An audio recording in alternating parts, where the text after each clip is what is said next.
Je reviens sur ce plateau, j'ai une question à poser au pasteur Marcel par rapport à, tu viens de nous donner là, de nous briefer un peu l'historique du fait que les prêtres ne se marient pas, quand j'ai bien compris. Mais est-ce que, puisque à l'époque, tu l'as bien dit, les prêtres n'étaient pas habillés dans les maisons, ils n'étaient pas bien nantis, lotis comme aujourd'hui. Comment est-ce que ce n'est pas possible que de nos jours, on constate que les prêtres aujourd'hui, ils sont plus pauvres, ils ne sont plus des mendiants, ils ne vivent plus dans les taudis, ils ne sont plus des nomades, si on peut les appeler comme ceci. Voilà. Est-ce que puisqu'on a dit qu'une auditrice a dit, une téléspectatrice autant pour moi a dit que c'est une association régie par les règles. Et les règles, c'est les hommes qui les établissent. Et les hommes sont encore à même de changer ces règles, n'est-ce pas? S'ils ont mis cette loi, cette règle-là au Vatican, est-ce qu'on ne peut pas changer cela aujourd'hui, homme de Dieu? Au vu de ce que nous vivons aujourd'hui, est-ce qu'on ne peut pas changer cela? Et ça, c'est une question assez particulière. Je voudrais qu'on parle encore un peu de l'histoire et c'est assez important.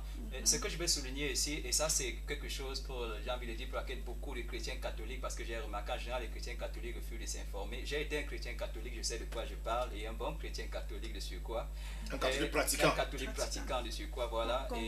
Et bien sûr, je n'indexe personne, je ne pointe le doigt à personne, chacun est libre de sa foi. À partir du moment où vous connaissez la vérité, vous avez l'option, et l'option c'est celle de marcher dans la vérité, bien sûr.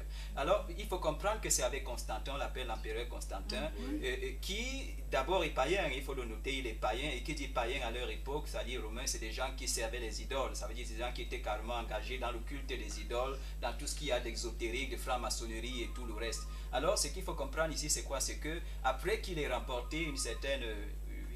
après qu'il ait remporté une certaine bataille, il dit, il a eu une révélation, qu'une croix est apparue. Et alors, à partir de ce moment, il commence à croire vous voyez, à la valeur du christianisme. Mais dans le même temps, il ne rejette pas ses origines païennes. Alors, après qu'il ait remporté la victoire, qu'il se soit établi dans la ville qu'on va appeler Constantinople, c'est l'actuelle Turquie, ce qui se passe, c'est qu'il veut renouer, ou du moins faire une alliance entre le paganisme et le christianisme.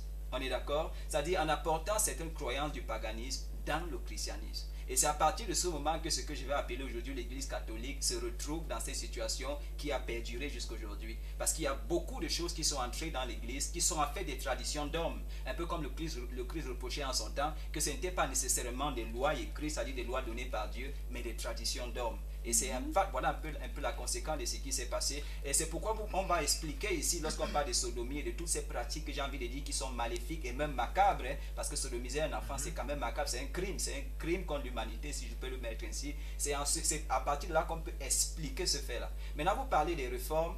Lorsque Benoît XVI, j'ai envie de dire, arrive, si je dois dire, au pouvoir, ça veut dire que lorsqu'il devient le patron du Vatican, on espère de lui qu'il va faire ses réformes. Vous savez, c'est l'homme qui arrive en cette période-là où l'Église catholique est en train de subir ça et là, toutes ces questions de pédophilie, des enfants de près et tout le reste. Et on espère de lui qu'il fasse quelque chose. La vérité, c'est qu'il ne fait rien. Alors, lorsque le pape François arrive, c'est lui, en fait, qui le premier commence à évoquer ces questions. Maintenant, je veux juste ici, c'est une nouvelle, c'est peut-être une bonne nouvelle que j'annonce. C'est quoi? C'est que bientôt et très bientôt, il y aura des réformes qui vont être faites. Tout cela va commencer par des petites réunions. Mais aujourd'hui, au jour d'aujourd'hui, il y a le bas qui blesse. Le bas qui blesse, c'est quoi? C'est en fait, si les prêtres doivent se marier, quel sera le statut de leurs femmes? Est-ce qu'elles seront des sœurs ou des prêtresses? Voilà les grandes questions que l'Église catholique essaie de vouloir répondre aujourd'hui. Alors, Pasteur Marcel, je reviens un peu à vous. Hein. Vous avez fait un briefing, hein, un petit survol de l'histoire de la Bible, de l'histoire de l'Église, je voulais le dire. Alors, lorsque l'empereur Constantin accède au pouvoir vers l'an 500, entre l'an 500 et l'an 830, alors vous voyez, lorsque l'empereur Constantin vient, c'est bel et bien vrai que l'Église a été associée de l'État, parce que c'est pratiquement le temps de la période noire. Alors, mais il y a quelque chose qui se passe. Il y a quand même eu des réformateurs, hein, comme Jean Hus, comme Martin Luther, oui, comme Pierre Abélard de Valdo. Alors, est-ce que jusqu'à aujourd'hui, ces réformateurs, par exemple, Jean Hus a été brûlé au bûcher. On a brûlé Jean Hus au feu vif parce qu'il a voulu porter cette réformation. Alors, Martin Luther a été catégoriquement suspendu comme aujourd'hui, hein, parce que c'est la même chose qu'on a fait à Martin Luther lorsqu'on a brûlé ses livres et lorsque lui a brûlé la bulle papale. Alors, est-ce que c'est des réformes qui datent depuis près de 500 ans aujourd'hui, plus de 500 ans aujourd'hui, nous attendons juste la réforme et la réforme. Est-ce que ce sera possible? Elle sera peut-être possible un jour. Je voudrais qu'on comprenne quelque chose. C'est une réalité qu'à un moment donné, je dis même en tant que chrétien catholique, il faut accepter. Je vous ai dit tout à l'heure qu'avec Constantinople, le monde entre dans l'église et l'église entre dans le monde. Et nous savons qu'en ce qui concerne la franc-maçonnerie, elle existe dans l'église catholique. Peut-être elle n'existe pas au niveau de vous. Si vous êtes chrétien, vous allez à l'église le dimanche. Vous ne pouvez pas voir ça de manière assez claire. Mais lorsque vous allez en profondeur, c'est une réalité. On est d'accord avec ça. Et qui dit franc-maçonnerie parle de relation contre nature. Ça veut dire un homme va avec un homme. On est d'accord, et un homme est capable de faire tout, ou du moins de commettre toutes sortes d'atrocités, j'ai envie de dire, surtout en ce qui concerne les relations sexuelles. Et à partir de là, on comprend pourquoi ces réformes sont d'une manière ou d'une autre bloquées. Pourquoi est-ce que ça n'évolue pas? C'est parce qu'au sein même de l'église catholique, et je vais parler du maillon fort de l'église catholique, il y a ces ténors-là, ces personnes qui sont assises et qui ont fait le choix que rien n'avance. Parce qu'il faut garder l'église catholique dans cette obscurité-là, que les gens ne sachent jamais ou du moins ne comprennent jamais la vérité. Effectivement, pasteur Joël, en ce qui concerne, tel que le pasteur Marcel le dit, garder l'église catholique dans ses girons des ténèbres. Parce que nous n'oublions pas, lorsque les réformateurs de première heure se sont levés, tel que Jean Hus que j'ai suscité, l'église catholique a mis un système de l'inquisition, où les ordres monastiques sont partis pour inquisitionner, pour savoir ce que quelqu'un croit, jusqu'à dans sa propre maison. Parce que c'est là même qu'on appelait des missionnaires là. Plusieurs partaient pour voir si la pratique du Vatican est vraiment respectée par les gens et non pas forcément pour l'évangile. Bon, c'est peut-être que les dominicains qui apportaient pour l'évangile, mais les franciscains, les cisterciens étaient un peu difficiles. Alors, est-ce que ce cadre, pasteur Joël, qui a été mis pour se rassurer que les décisions du Vatican sont appliquées jusqu'à dans les chambres, est-ce qu'on voit que ça éloigne, est-ce que nous ne voyons pas que ça éloigne davantage la réforme dont nous parlons? Merci, chers serviteurs de Dieu. Il n'y a rien à réformer à l'église catholique, absolument rien. La Bible dit dans Ecclésiaste que ce qui est courbé, tu ne peux pas redresser. Vous ne pouvez pas redresser l'église catholique. C'est une église pourrie jusqu'aux os. Il n'y a que les... Écoutez bien, regardons la parole de Dieu. Romains chapitre 11, verset 16. En effet, si les prémices du pain offert à Dieu sont consacrées, toute la pâte l'est aussi. Mais si elle est pourrie, toute la pâte l'est aussi. Non, écoutez, la Bible dit, et dans Somme 11, verset 3, la Bible dit, quand les fondements sont renversés, même le juste ne peut rien faire. Écoutez ça, il ne faut pas se leurrer. Il n'y a plus rien à faire pour l'église catholique. Tout ce que si tu es dans cette église, tu peux faire, c'est de sortir en fracas. C'est Titanic qui a déjà chaviré. L'église catholique, c'est Titanic.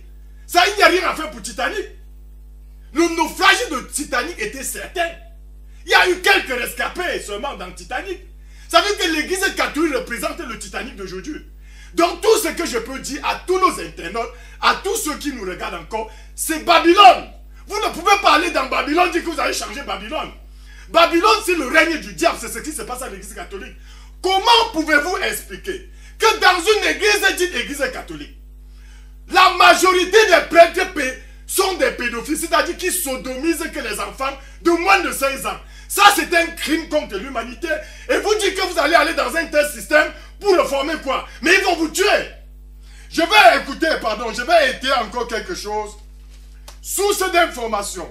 RFI, Radio France Internationale, le mercredi 5 février 2014 à 14h01, heure de Yaoundé.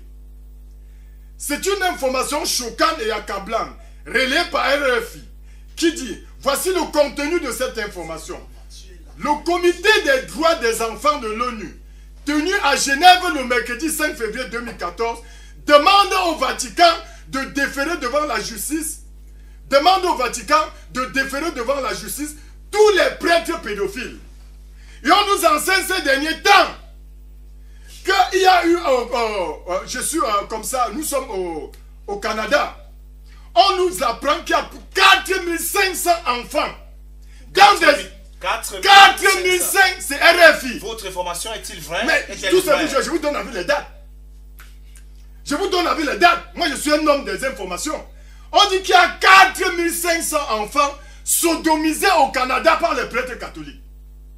Et un seul prêtre qu'on demande qu'on l'arrête, il a sodomisé à lui seul 1000 enfants, 1000 garçons. Mais vous croyez vraiment, l'église catholique, c'est le diable qui règne?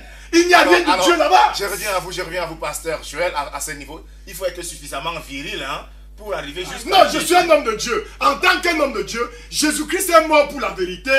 Et moi, je vais mourir pour cette vérité. Donc je voudrais dire même à ce prêtre qui arrive jusqu'à sodomiser 1000. Imaginez-vous, comment pour s'il vous plaît. Ça, il y avait des forces surnaturelles à l'œuvre. Regardez. Pour l'aider à sodomiser. S'il vous plaît, il y avait d'autres forces à je l'œuvre. reprends quelque chose pour étayer. Ça, c'est... Nous sommes le mercredi 5 février 2014. À 14h, heure de Yaoundé. Où le comité des droits des enfants de l'ONU a siégé à Genève en Suisse et a demandé au Vatican qu'on transfère devant les tribunaux tous les prêtres pédophiles qui ont détruit le derrière des enfants de moins de 16 ans. Est-ce que c'est encore Dieu ça? Mais vous parlez de quelle réforme là? Alors, vous partez dans le camp du diable et dites que vous allez réformer le camp du diable. Je reviens à vous. Alors, pasteur Marcel, nous nous souvenons que vers l'an 420, lorsque le père Augustin emploie le mot, l'expression catholique, il voulait désigner la véritable foi chrétienne qui devait se répandre dans le monde entier. Justement. Mais apparemment, nous vivons le contraire de l'expression du mot catholique tel qu'il a été prononcé dès l'origine. C'est pourquoi je vous ai dit tout à l'heure, l'Église, et pour un temps assez long, ça date jusqu'aujourd'hui, ça dure jusqu'aujourd'hui, j'ai bien peur, c'est refuser à toute forme de réforme. Et c'est pourquoi à un moment donné, j'ai dit, lorsqu'on refuse les réformes, c'est un peu comme la tradition, et quand on parle des traditions africaines, lorsqu'on refuse les réformes, c'est parce qu'on sait qu'au fond, il y a quelque chose que si c'est exposé, alors ça va apporter beaucoup de honte, ça va apporter beaucoup d'humiliation. C'est pourquoi j'ai dit, si l'Église catholique jusqu'aujourd'hui refuse les réformes, c'est parce qu'elle sait qu'est-ce qu'elle cache à l'intérieur. Et voilà où j'ai envie de dire à un moment donné, ils sont peut-être les seuls qui donnent aux autres, c'est-à-dire ceux qui ne sont pas de l'Église, de critiquer un peu comme mon collègue le fait en ce moment. Et je me dis, il a toutes les raisons, et il a toutes les raisons, c'est fondé, ce qu'il dit, ce n'est pas un mensonge, ça c'est la vérité. Apparemment, il est inchancelable. Exactement, exactement. Je dis, il n'a pas tort dans ce qu'il dit, mais comme je dis, si aujourd'hui, je prends juste le cas de nos traditions, si aujourd'hui ceux qui ne croient pas aux traditions peuvent dire tout ce qu'ils disent, c'est parce que les traditions sont restées telles qu'elles sont depuis leurs origines. Alors quand un système refuse les réformes, c'est parce qu'elle sait qu'au fond, il y a quelque chose qu'elle est en train de couvrir. Et je crois que c'est peut-être le cas avec l'Église catholique. Et maintenant, quand le pasteur Olivier parle de réformes, ce n'est pas nous, ce n'est pas le pasteur Marseille qui va aller faire les réformes dans l'Église catholique. J'ai simplement dit, bien sûr, je suis juste en train de présenter qu'est-ce qui se dit dans l'Église catholique. En ce moment, on est en train de parler de réformes. Bientôt, ils vont mettre des choses sur la table et commencer à discuter. Je vais juste ici dire quelque chose. Retournons juste à l'endroit de ce prêtre-là qui, de manière catastrophique, a été comme ça destitué de sa fonction. Il faut souligner, en fait, le Christ a dit quelque chose. Si tu veux aller en guerre contre quelqu'un ou contre une armée, assois-toi et fais le compte des soldats que tu as et rassure-toi que tu as tout ce qu'il faut pour combattre celui-là. Voilà. Et de la même manière, si tu veux bâtir une maison, assois-toi une fois de plus et rassure-toi que tu as tout ce qu'il faut. Alors, pourquoi choisir de devenir prêtre et de prendre des serments ou de prêter des serments lorsqu'on sait qu'on n'a pas toujours toutes les conditions requises pour rester dans le choix qu'on a fait? Non, je me dis, à partir de ce moment, c'est un problème assez sérieux. Oui. Pasteur Marseille, je veux dire, est-ce qu'on peut-être, certainement au moment où il prêtait serment, n'est-ce pas, où il prenait ce vœu de chasteté, il se disait qu'il pouvait tenir.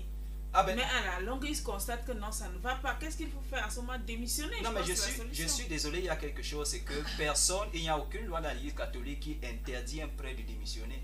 Il y a eu des cas en France, ça veut dire, je crois, il y a ces trois prêtres en France qui chantaient, peut-être vous connaissez l'histoire, chers journalistes, il y a ces trois prêtres qui chantaient, comment dire, le gospel et tout le reste en France, et puis un d'eux, à un moment donné, les mêmes d'Asie, il s'est rendu compte que non, il ne peut pas tenir, et là, il ne peut pas tenir du tout, parce que vous voyez qu'il dit chanter, dit la gloire et tout le reste, les filles, les femmes et tout, après non, il ne peut pas tenir, il a fait le choix de démissionner, il est sorti de Jean-Mélie du Prélat, il est devenu un homme comme tous les autres, il s'est marié à une belle dame, et je crois aujourd'hui, ils ont même des enfants. C'est un mouvement vaudois. C'est pourquoi j'ai dit à un moment donné, il n'y a rien dans l'Église catholique qui interdit qu'un prêtre puisse dire ça va, je ne veux plus, je vais sortir de ce système. Mais comme je dis, pourquoi ils ne sortent pas? Ils savent pourquoi, parce que en plus du secret ou du moins comme on dit, des serments qu'ils prêtent, il y a peut-être un peu ce qu'on va appeler dans nos villages, et peut-être le fait de jurer sur quelque chose, un peu comme dans la franc-maçonnerie. Il y a un tabou caché. Il y a un tabou caché. Si tu sors du système, alors on va t'atteindre. Je me dis qu'à un moment donné, c'est pourquoi, même quand ils font face à la vérité, mouillé. Voilà, mouillé, c'est mouillé. Donc lorsque la vérité est toute claire devant eux, à un moment donné, ils ne peuvent plus faire demi-tour parce que bon, voilà, ils ont juré sur quelque chose et voilà, on est obligé de rester dedans. Mais